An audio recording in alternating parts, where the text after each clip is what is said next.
Yes, I've got a great webinar called Become Part of the 9% and on 91% lose in spread betting.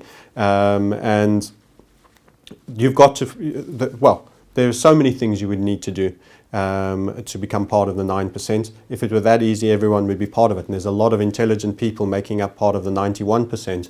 And in fact, you will always vacillate.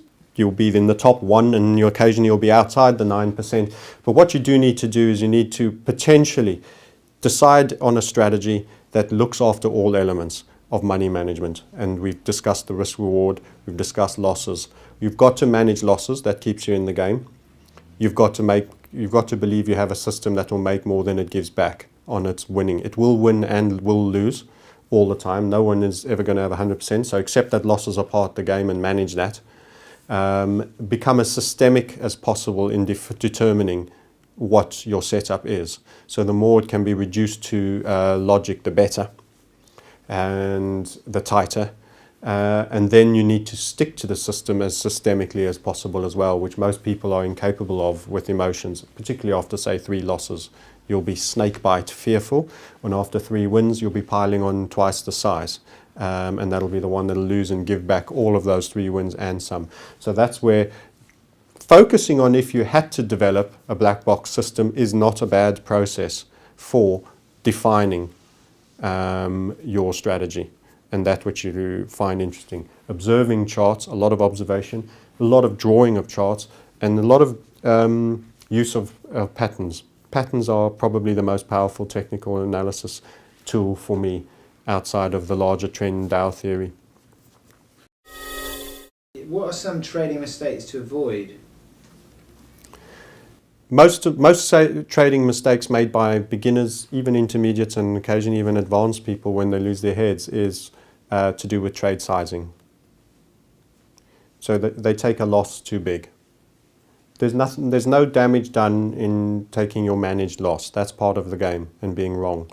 The problem is that recovery ladder when you then emotionally negatively respond to taking an already slightly bigger loss. So let's say you lose 15 or 20%, and then you think, damn, I want to get back to where I was, so I need to make 25%, so I'll trade bigger again, I'm sure I'm right this time. You can't cope with the mental, it's like a mental cognizance dissonance, cognitive dissonance that makes you need to get back to where you once were, because you're now seeing yourself as the lesser self as dictated by this balance. And that then pressurizes you into trading bigger again on what looks like a sure thing.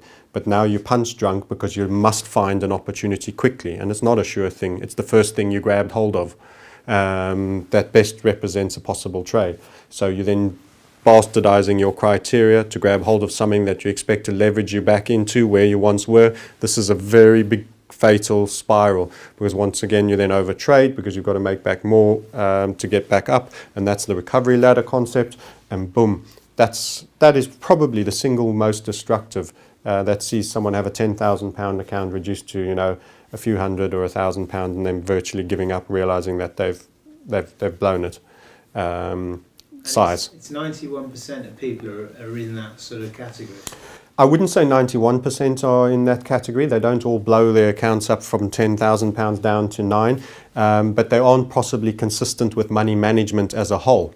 And sizing is one element of money management.